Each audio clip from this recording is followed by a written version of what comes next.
네, 2022년 4월 22일 이정훈입니다. 검수완박을 좀 더 분석해 보겠습니다. 정치 장기판에 쫄이된 검찰입니다.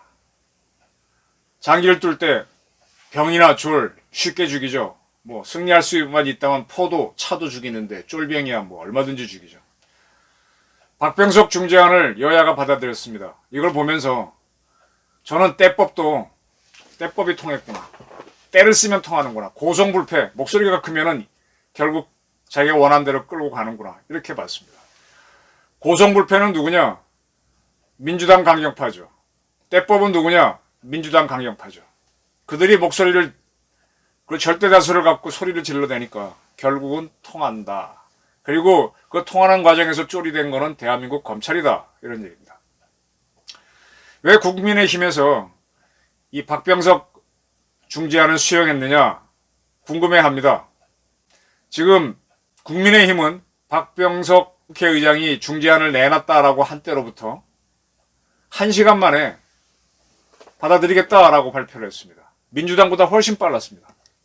왜 이랬냐 이거예요. 9시 45분에 박 의장이 양측의 중재안을 내놨다 전달했다 그랬는데 2시간도 안 지나 받아들이겠다 그랬고 그로부터 1시간이 지나서 민주당은 받아들이겠다 그랬습니다. 이 박 의장이 제시한 안은 일단은 검찰의 직접 수사권 직수하고 기소를 분리한다. 직수는 한시적으로 등등 다 아실 겁니다. 그건 건너뛰고요. 이 권성동 원내대표가 이렇게 설명을 했습니다. 이제 경찰 수사가 미진할 경우에 검찰이 보안 수사를 지시할 수 있는 권한은 그대로 갖게 한다. 그리고 부정부패와 대형 범죄, 이 6개 검찰이 갖고 있는 수사 대상 중에서 2개는 직접 수사를 그대로 할 수 있다. 단,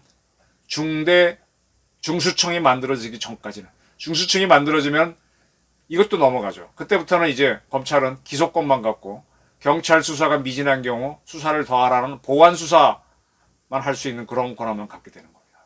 왜 이러느냐 이렇게 지적이 나오니까 지금 172석 민주당 이런 상황에서는 한덕수 총리 지명 후보자를 총리로 국회에서 인준받을 수가 없죠. 그거랑 바터했다는 겁니다. 정부를 꾸려야 되니까. 그러니까 한덕수 총리에 대한 인준과 이 검수완박 법안 본회의 통과를 함께 패키지로 하면 서로 교환했다는 겁니다.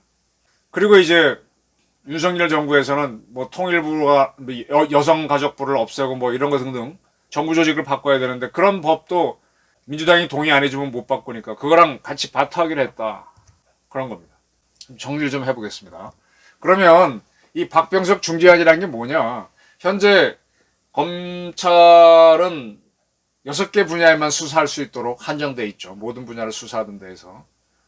근데 6개 중에서 대형 2개만 남고 4개는 일단 안 하는 겁니다. 그 4개가 뭔가 하면은 이건 아주 정치인들이 좋아하는 거죠. 공직자 비리, 선거 비리, 방위사업 비리, 대형 참사 비리, 선거사범 비리를 검찰이 수사하지 못합니다. 당장 못하는 게 아니라 이 법이 발효되고 나서 4개월, 공포되고 나서 4개월 동안, 4개월까지는 할 수 있고 그다음부터는 못합니다. 그리고 이제 중대범죄수사청을 만드는데 이게 만들어지면은 부정부패와 대형 범죄는 중수청이 수사하게 됩니다. 그리고 이 중수청을 이제 만들어야 되겠죠. 그거는 이제 1년이 지난 시점에서 여야가 합의해서 법안을 만들겠다. 이렇게 중재가 된 겁니다. 나머지는 큰 중요한 게 아닌데 이 중대범죄수사청을 한국판 FBI라고 표현이 되고 있습니다. 다시 말하면 한국판 FBI는 모든 걸 수사하는 게 아니라 부정부패와 대형 범죄. 글쎄, 공직자 비리 이런 것도 부정부패 아닌가? 대형 범죄가 어떤가? 좀 애매하긴 한데 어쨌든 그거는 중수청이 수사를 하게 됩니다. 좋습니다. 그러면은 이제 앞으로 검찰은 이 법이 통과되면은 처음엔 한시적으로 4개 분야는 2개 분야는 수사를 하다가 중수청에 넘기기 전까지는 하겠지만 검찰은 이제 기소만 하게 되고 기소가 미진한 경우에 경찰에 추가 보완 수사를 해와라 이런 지시만 하는 기소 전담 기관이 되고 기소도 하면서 수사할 수 있는 기관은 중수청하고 공수처가 됩니다. 공수처는 고위공직자 비리수사처니까 고위공직자 비리를 전문으로 수사하고 그리고 기소하고 그 다음에 중수청은 대형 뭐라 그랬죠? 자꾸 헷갈리네. 부정부패하고 대형 범죄라 그랬나?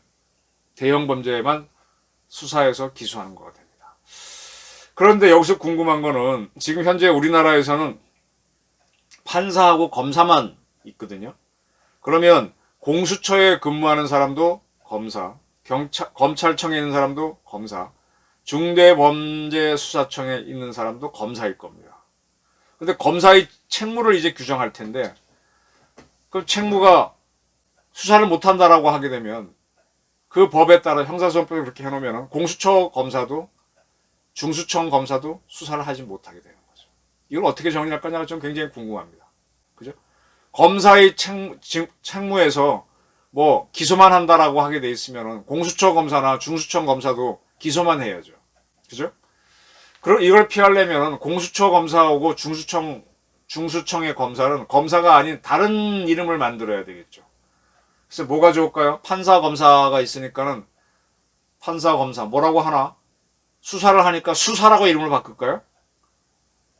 공수청이나 공수처와 저기 중수청에 있는 수사하는 하고 기소하는 사람은 수사라고 한다든지 뭐 어떤 이름을 정해야만 그 수사의 책무를 따로 정해야 되겠죠. 그 다음에 두 번째 문제는 뭔가 하면은 이 중수청이 법무부 장관 휘하에 있게 된다면 즉 법무부 장관 밑에 검찰청과 기소만 하는 검찰청과 수사를 대형 범죄하고 부정부패를 할 수 있는 중수청이 있다면 법무부 장관이 다 통제할 수 있는 거 아닌가요?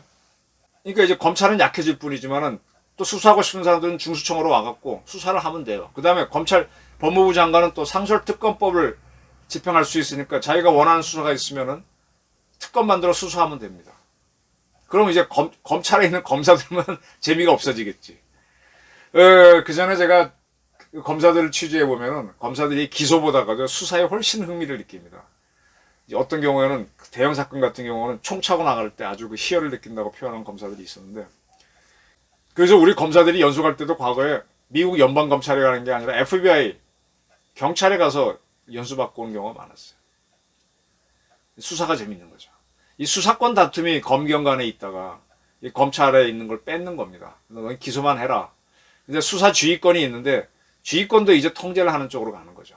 근데 그나마 그 수사 지휘권하고 직접 수사할 수 있는 것도 제한되어 있는데 그걸 중수청으로 옮겨버리면 검찰은 기소만 하는 건데 그렇게 하려면은 공수처하고 중수청은 기소를 할 수 있는데 거기에 근무자들이 검사다. 근데 검사의 책무에서 수사를 못하게 하면 두 기관에 있는 검사도 수사를 못하니까 중수청과 공수처에 있는 사람들은 뭐 검사가 아니라 수사라고 이름을 바꿔서 수사의 책무를 다시 규정해야 된다는 문제가 나온다는 거죠. 또 그렇게 하더라도 공수처는 현재 국무총리 직속이죠. 처니까 부였으면 국무위원이 될 수 있는데 그건 아니고 청은 이제 각 부 밑에 들어가는데 중수청이 뭐 행정안전부에 갈 수는 없을 거고 법무부에 오게 되면 법무부 장관이 수사 지휘는 하지 못하지만 여러 가지 방법으로 할 수 있고 또 법무부 장관이 자기가 원하는 수사가 있으면 특검 만들어 수사하면 되잖아요. 이렇게 되면 뭐 여러 가지 검찰에 제약을 가했지만 필요한 수사는 행정부에서 원하면 다 할 수 있다 이런 꼴이 되는 겁니다. 그래서 저는 이게 뭐 이렇게 복잡하게 만들어놨지?